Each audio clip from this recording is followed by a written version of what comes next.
Hi everyone, back with me again in the channel. So on today's tutorial, I'm gonna show you a simple tutorial on how to save your edited videos in Capcut to your phone's gallery.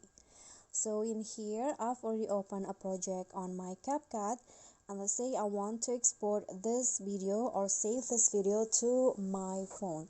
So what you need to do is basically just click on the arrow at the top, but if you want to change the exporting settings, you can just click on this box first, and here you can change the video resolution, the frame rate, and also the code rate into the one you want. And after that, just click on the arrow and your video will be exporting or save to your gallery. So you can just go back and find it in your gallery.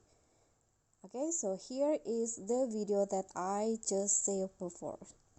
Okay guys, so that's all from me. Thank you so much for watching. Don't forget to like, comment, subscribe, and click on the thanks. Bye.